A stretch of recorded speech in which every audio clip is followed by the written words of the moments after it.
Hey there, guys. All right, today we are watching some geohistory. It has been quite some time, continuing on with the trend that I'm doing here of going back to channels that I have not watched in quite some time. And this time we are watching their video on the history of nuclear power. Summary on a map. I remember really liking this channel. That's really all I can remember right now, especially with the headache that I have going on. So I do apologize in advance if this reaction is a bit lackluster. Trying to just watch for today shorter videos so that I don't make my headache even worse. But I still have to, get this shit done. So fun. So fun. Anyways, make sure you go and check out the links in the description box below. I would love to join the Discord. Follow me over at Twitch, and please do go check out my two gaming channels here on YouTube. One is for edited content, and then the other is for the stream VODs. Blah, blah, blee, blah. Let's dive right in. We begin in 1896 in Huh? Is that really when we started meaningfully researching nuclear power? Paris. Physicist Henri Becquerel accidentally discovers during an experiment that uranium leaves a trace or darkens a photographic plate without any other light source. He concludes that uranium naturally emits a ray he calls uranique in French. In the following years, physicists Pierre and Marie Curie discover other elements that also naturally emit radiation. I always, I don't know if it's like this for anyone else, but whenever I hear Marie Curie's name, I just think of her as like someone from like the 1700s, someone from around the same period of time as the British scientist who I am forgetting his fucking name. He's the one that had the apple fall from the tree. What was his name? Why? Oh, this is embarrassing. What was his name? Why am I blanking so hard on it? Anyways, I always forget that Marie Curie, no, she lived late 1800s into the 1900s. I don't know. She just gives those 1700s vibes. I don't know why. Maybe it's just because whenever you think of when you think about I don't know. What I was about to say would still be wrong because there's like people like Einstein. You kind of think about when it comes to new science or whatever. Maybe I don't know. She just gives 1700s French person vibes. They call the phenomenon radioactivity. Later, Ernest Rutherford, a British physicist born in New Zealand, suggests that radioactivity is radiation that accompanies the disintegration of atoms, which were previously considered to be indestructible. I did not do good in chemistry, so I am probably way out of my depth. Like I didn't have the best teacher for it, or at least his teaching style was not for me. He was a funny dude though. Just his teaching style did not work for me. I also had chemistry as like my first period class of the day, and I'm gonna be honest, I do really bad in science and math if it's the first period of the day. Put it towards the end of a school day for me, I probably would have done better, but because of both the teacher, probably not, in my opinion, not being the best teacher, at least for me, and the time of day in which I had to take the class not lend itself to me performing too well. Yeah. The findings are then used to better understand the structure of the atom with Oh, I love how he did the change of post-World War I. Alsace-Lorraine there. electrons revolving around a nucleus composed of protons and neutrons. In 1938, two German chemists, Hahn and Strassmann, discover nuclear fission.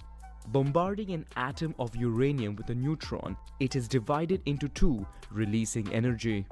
The following year in Paris, Frédéric Joliot-Curie discovers that during the nuclear fission of uranium, 3 neutrons are ejected, which in turn could cause further fission of atoms. He discovers the ability to initiate a chain reaction and thus produce a large amount of energy. In Europe, World War II breaks. So then was it a issue of trying to like control it then? Because it seems like we pretty much got the explosion part down. It's just the can you control it is what I'm guessing. The hiccup here is what takes what the like Manhattan Project ends up like solving. Out.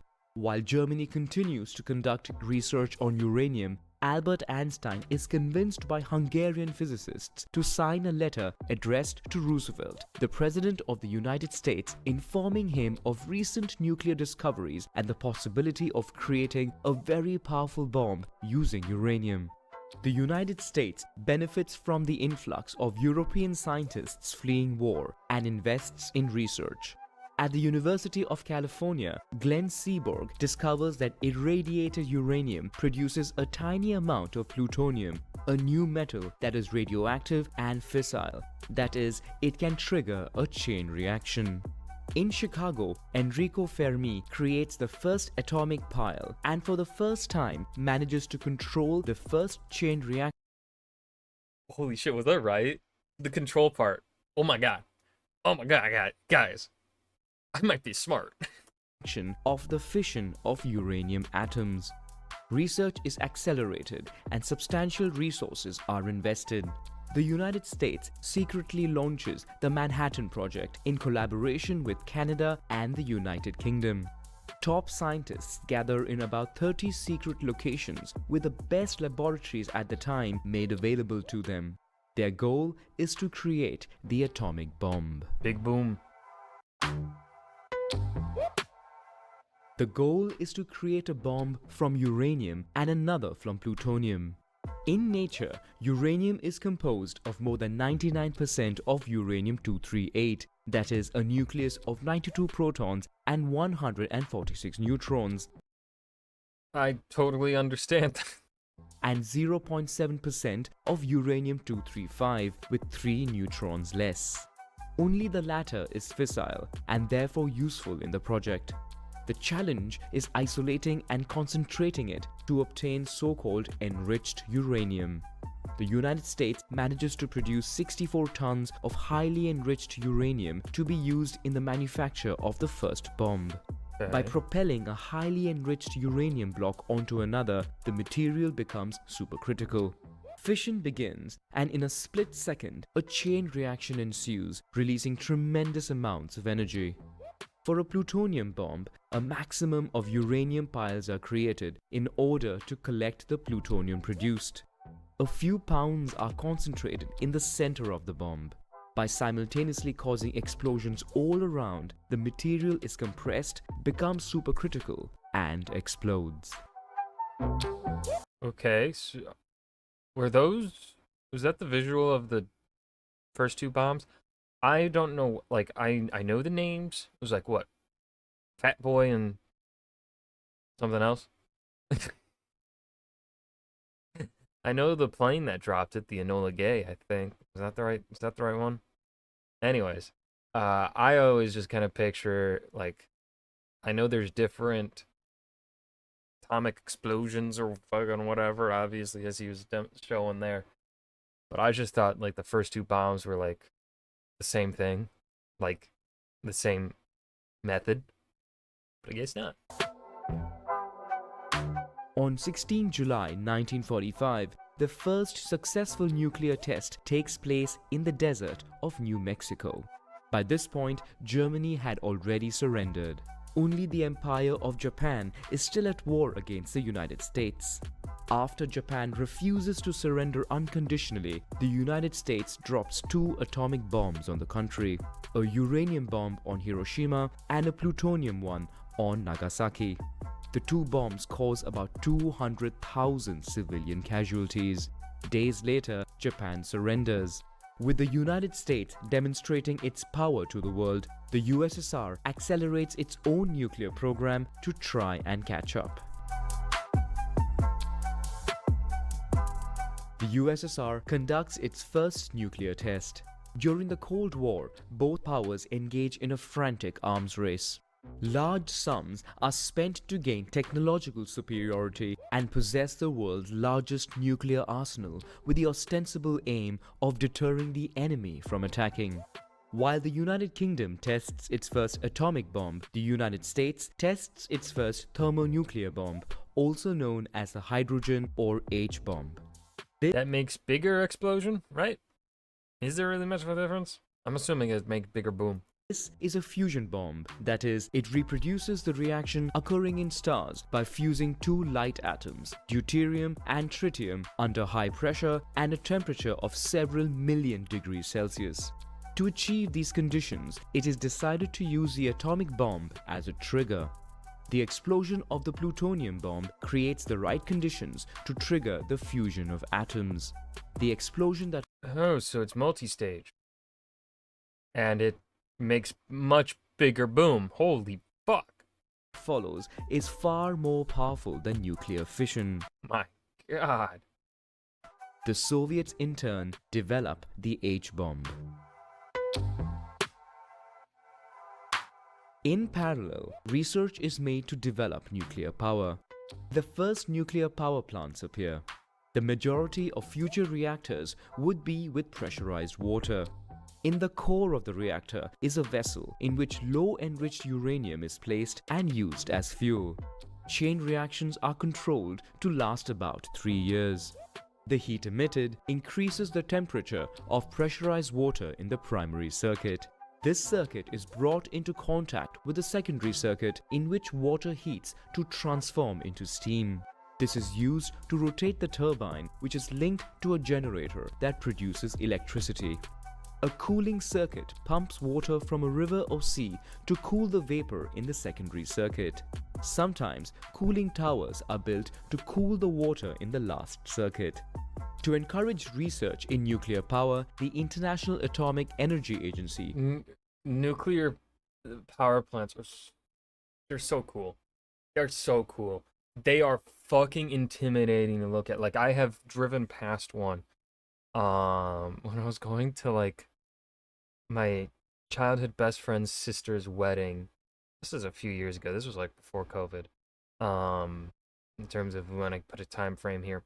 But on the way there, we're driving and we see like a cloud or whatever in the distance, right? And it's like, I would like it has that distinctive, shape. And for a second you're like, what the fuck is that? And then you see the cooling towers or whatever, and you're like, oh, the place where that stuff is made. Right? It's like from a distance, it's super cool, and also conceptually so fucking cool. But also at the same time, you're kind of like even though I know intrinsically that the American nuclear plants are exceptionally safe. They are very well maintained and they are very safe, and we should be investing more into them. They're still fucking terrifying though, because they are big. They are big. Now I know actually if you were to shift over to nuclear power, the amount of land taken up for nuclear power would, I think, be less than the amount of land that is needed to use typical gas and electricity stuff. But they're still intimidating when you see them. And I think it's also just partially because of, even though it's unlikely, right? You still know what could happen if something were to go wrong. So that's scary. Or the IAEA, is created under the aegis of the United Nations. The organization is responsible for ensuring the safe and peaceful use of nuclear energy. In addition, nuclear would also be used in medicine, notably in medical imaging and the treatment of certain cancers. While France tests its first atomic bomb, the arms race between the USSR and the United States takes a turn for the worse. The two powers have already developed intercontinental missiles and nuclear submarines. the USSR conducts the most powerful test of the Tsar bomber with a Oh, that's a good visualization. This is a really good visualization of the yield in kilotons. Because, like, you can, like, I don't know what it is, but when I hear the numbers, like, if I just hear the numbers of kilotons, and even though in my brain I'm like, yeah, that's a big difference, it still doesn't quite capture just how much of a difference it is. But then you see this, and you're like, oh, oh, goddamn, right? Now why aren't more Tsar bombers like made, or were they made? Like, or was it just too difficult and expensive to like kind of maintain and keep, and produce this kind of continued kiloton? Um, I don't know. capacity of 50 to 57 megatons of TNT. The following year, the US tests a hydrogen bomb at an altitude of 400 kilometers. The explosion creates an artificial aurora visible even from New Zealand, while the Damn. emitted radiation damages at least 8 satellites. The same year, while the United States threatens Soviet territories with nuclear missiles installed in Turkey and Italy, the USSR places in Cuba nuclear missiles pointed at the United States. I love that he mentioned Italy, because that one always gets left out. It's pretty much only ever Turkey and Cuba mentioned in this. Rarely do people also add. They also have them in Italy because, right, you know, Stalin's sphere of influence stretches pretty deep into Europe here, right? He's here in East Germany, Yugoslavia, kind of, sort of, but also not because Tito doesn't really like him. So I don't know if Yugoslavia in '62 would be in Stalin's sphere of influence, but like Hungary, Romania, all of that are right, here and stuff like that. So yeah, having them in Italy is also threatening the Soviet land. Just as tensions build to a climax, negotiations take place between the two powers, after which both parties withdraw their missiles and the situation calms down. China tests its first atomic bomb. The United States and Soviet Union takes a dim view of the arrival of new competitors. Via the UN, they propose a treaty on the non-proliferation of nuclear weapons. This differentiates the 5 so-called nuclear powers from the rest of the world. Existing nuclear powers cannot share knowledge or supply weapons, while remaining countries cannot attempt to obtain the atomic bomb. In addition, Yeah, I've got problems with that just because of if we want to look at it from a keeping the peace sort of perspective, especially with mutually assured destruction as a sort of thing, right? What this treaty does is it fucks over the rest of the world, which is partially the point, right? These 5 powers want to secure their power on the world stage. They want to remain the top dogs. So from their perspective, this makes a lot of sense. And it does also sort of make sense from we don't want, if everyone had nuclear weapons, the chances of nuclear fallout occurring likely does go up. So I understand it.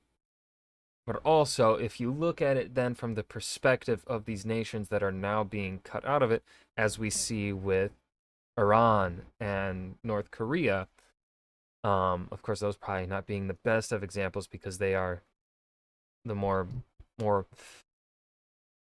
belligerent towards the West, but also Iran's belligerency is kind of understandable based on what Western powers did to them in this time period, right? Like we led some coups.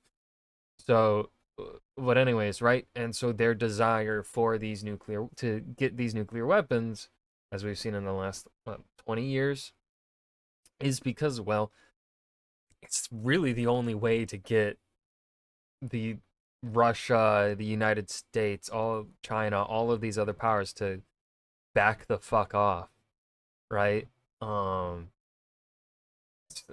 It's such a it's such a tough thing because like nuclear bombs, very sucky, terrifying. Not probably nuclear bombs themselves, bad. But nuclear energy is such a good thing.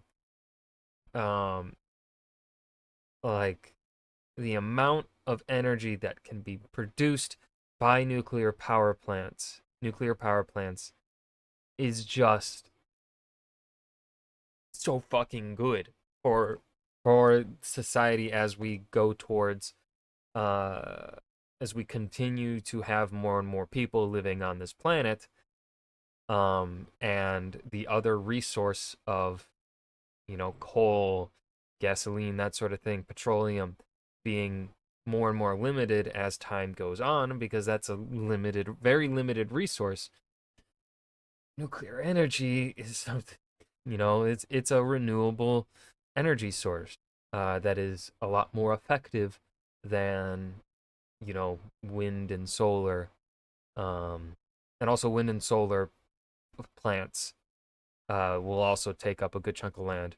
Not as I don't think they would take up as much land as like, fossil fuels, but they still, I think, in comparison to nuclear power, would take up a bigger chunk of land. So if we want to like both make energy cheaper and land cheaper and have the first thing be renewable, nuclear power, I think, is the way to go. Anyways, that was a tangent. But anyways, that was a long tangent there. Nuclear powers are supposed to disarm as much as possible. This treaty would gradually be signed by all countries of the world, with the exception of India, Pakistan, and Israel, which Oh, denies having atomic weapons despite heavy suspicion of the contrary. did we watch a video talking about that? I feel like we did. No, was it? Latin America goes further by creating the first populated area free of nuclear weapons. Finally, Okay. the United I States. mean, of course, it's not as. I mean, one of the things we have to talk. One of the things that needs to be mentioned when we're talking about these treaties being signed here, though, is is the rest of the world in a position of meaningfully rejecting that treaty proposed by the five strongest nations in the world, right? Like, is anyone genuinely going to reject that, knowing that if they were to reject it, they would likely be embargoed or even cooed, right? So, how genuine many of these nations were in signing the that initial like nuclear treaty, who's to say, right? That's one of the things that you kind of gotta infer based on the information present. States and Soviet Union. I would probably lean myself more so towards right, like Israel here knows its bargaining power in not signing this because the United States and the other Western powers really want a Western aligned power in the Middle East, right? Turkey is an ally for the most part, but not to the degree that the Western powers can use Israel, right? India and Pakistan, they can, I think they can get away with rejecting it because of one, in their population and the resources that just come from both countries there. They have enough economic sway to be able to reject it and not get like embargoed, but no, I don't think anywhere else in the world really has the ability to. They don't have they don't have enough of the factors that Israel, Pakistan, and India all have to be able to reject it. If that makes any sense. Agree to limit the production of strategic weapons.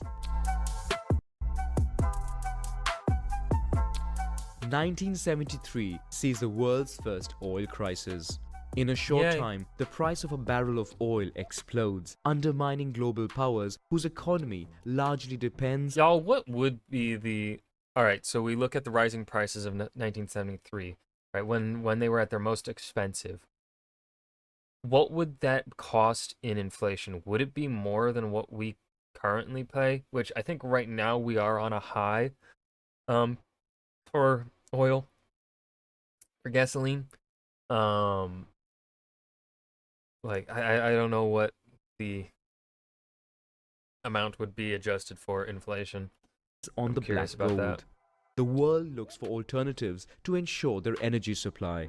France and Japan mainly rely on nuclear energy.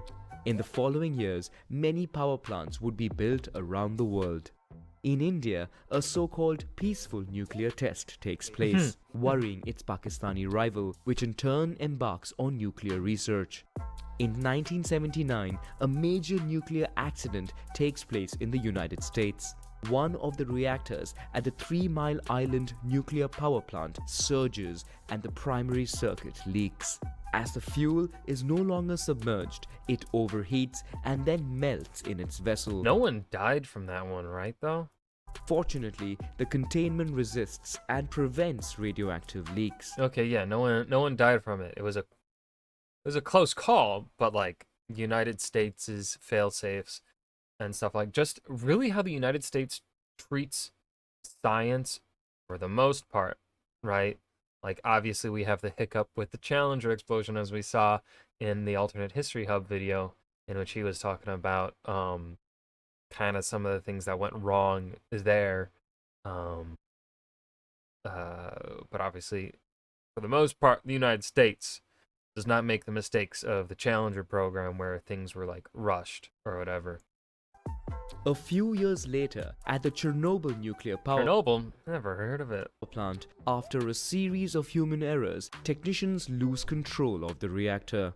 When the temperature of its core becomes too high, an explosion blows up the concrete roof, part of which falls and fractures the vessel. A highly radioactive cloud is released into the air. It spreads and contaminates a large part of the European continent. Around the power plant, a 2,600 square kilometer exclusion zone is created and more than 200,000 people are displaced. Around Yeah. the world, the accidents generate or strengthen popular opposition to nuclear power. Yeah, like that's the bum. It's like, but then you do the research about Chernobyl, like, and you look at the factors that caused this problem to happen. Really, the problems of the Chernobyl explosion are not problems, at the very least, in the United States. We do not have the same kind of like situational, not situational, like surrounding factors that led to what happened at Chernobyl. And also we have very differently designed nuclear power plants than the Chernobyl one. Like the Chernobyl one is different than those used in the United States. Like I can understand caution coming from 3 Mile Island, and a lot of people do try and point to 3 Mile Island, but then again, it's like you can also point to it and be like, no one died from it. It was contained because of how the United States handles typically, right? Again, speaking in kind of broadly typical kind of situation, the United States tends to handle that sort of stuff a lot better than Soviet Union era scientists, Soviet Union scientists, and leadership, really. You know, there's a big difference. I don't know how. I wonder if Russia, like post-Soviet Union Russia, I wonder if they have some of the similar problems just because of how they are still, you know, under an authoritarian government. So I wonder if they have some of the same problems that Chernobyl kind of was dealing with. Which puts a heavy brake on the development of the industry. Y'all, this is a really good video. I'm yapping way more than I thought I would. I didn't know I had this much to say about nuclear history. After the fall of the USSR and the end of the Cold War, the US and Russia continued to reduce their nuclear arsenals. In addition, after more than 2,000 official nuclear tests in the world, the Comprehensive Nuclear Test Ban Treaty, or the CTBT, is introduced. It does not enter into force because out of the 44 countries with nuclear reactors at the time, 3 do not sign it and 5 others sign but do not ratify it. 2 years later, India and Pakistan conduct a series of nuclear tests. Abdul Qadir Khan, considered the father of the Pakistani atomic bomb, acknowledges having developed a clandestine network originating in Dubai, which has been providing Libya, Iran, and North Korea with the plans and materials necessary to create an atomic bomb. Oh, damn. North Korea, I did not know about that one. after withdrawing from the Treaty on the Non-Proliferation of Nuclear Weapons, now declares that it has carried out its first nuclear test. That was in 06? I thought their first nuclear test was in the teens. At the same time, Iran announces that it has successfully enriched uranium, I know about the Iranian one. Yeah. which worries the international community. Israel, for its part, maintains ambiguity over its nuclear program. Of course they do. Many believe the country has dozens of atomic weapons, but the latter neither confirms nor denies reports to deter any potential enemy. And they get away with that because they hold a lot of power over the Western world, specifically the United States, because of their geographic situation. And that was really largely the point of putting Israel where we put it after the end of World War II. They wanted Jews out of Europe. Europeans wanted the Jews out of Europe because they do not view Jews as white. And so they moved them to the Middle East on the grounds of their, ancestral. Oh, this is gonna get. I shouldn't open that can of worms. Gonna be so many pissed off comments. But no, I know I'm spitting facts here. They are put there, like, all of the good reasons there are, like on the surface level, it's like, yeah, it's their ancestral land or whatever. Many, many hundreds, thousands, long, long time ago, right? But, like, they're the only people that we apply that to. We don't apply that to indigenous Americans. We don't apply that to, the Greeks with Turkey, Anatolia. The land that Germany, like, really, Prussia, that's Polish now. There are things we let Russia get away with, right? Like, But anyways, Israel can get away with that kind of not saying shit because of who their buddies are, and because they have a very strategic geographical location, because the Western powers do not trust the Arab states. One of the advantages of nuclear power is that it emits little carbon dioxide. However, it generates radioactive waste with a lifespan of up to several 100,000 years. While most of the waste has a lifespan of a few decades, current technologies do not offer a definitive solution for high-level, long-lived waste.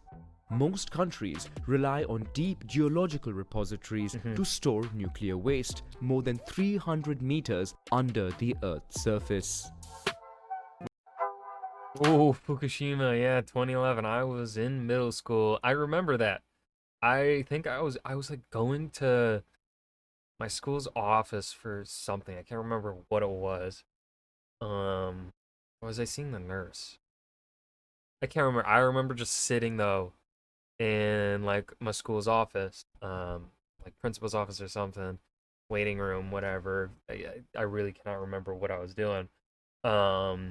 And yeah, they were playing the that was all that was on the news for a while.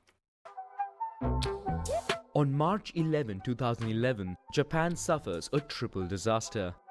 After a 9.1 magnitude earthquake, the most violent ever recorded in the country, its coasts are hit by a powerful tsunami with a height of over 10 meters, affecting the Fukushima nuclear plant. Crashes prevent the cooling of the core of its reactors. Within days, 4 reactors Honestly, Fukushima should be used as an example as to actually genuinely how safe nuclear power is in the modern day, because despite a terrifying natural disaster, it was built well enough, and of course also it has to go be said, like, the reply of the state administration, governance, scientists, etc., the community, because of how quickly they reacted to the situation at hand, they were able to secure it, right?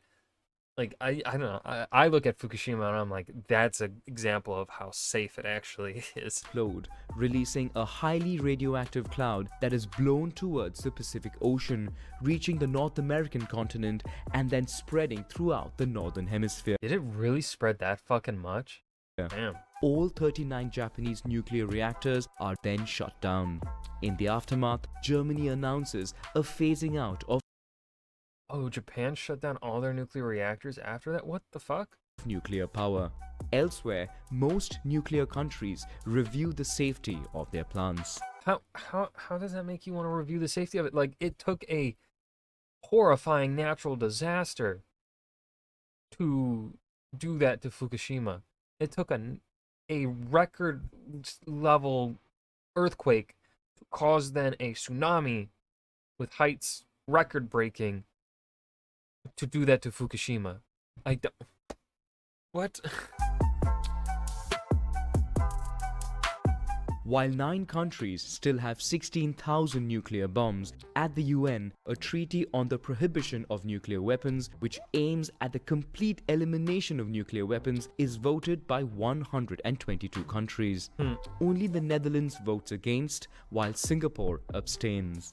But the vote is marked above all by the absence of many countries, including the nuclear powers and member countries of NATO. Yep. If the treaty is ratified by 50 countries, it will come into force. Today, 34 countries have already ratified it. In terms of nuclear power, 417 operating reactors produce just over 10% of the world's electricity. 46 reactors are under construction, including 10 in China, whose energy needs are increasing.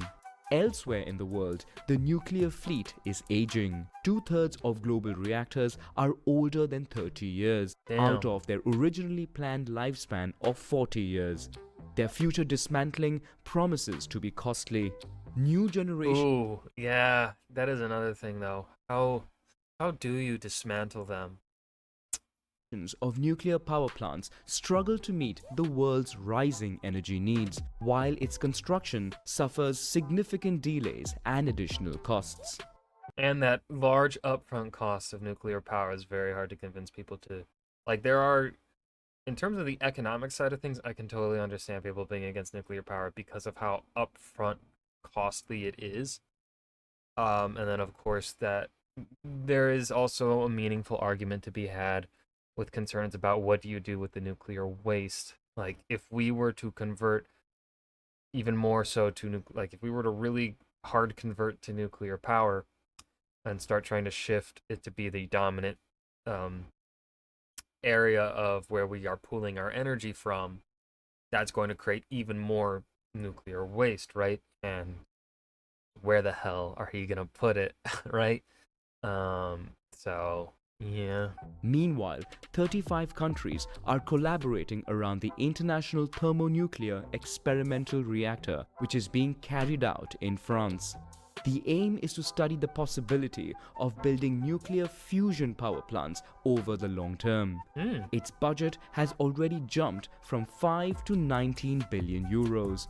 But if the project is successful, it could offer a new type of power plant that would produce a large amount of electricity with little raw material and very little radioactive waste. Oh, there we go. Y'all, I think this might be my favorite geo history video. This was This was great. Geohistory killed it with this one. Yeah, this was fantastic. I didn't know I had so much to fucking yap about when it came to the history of nuclear power. Apparently I did.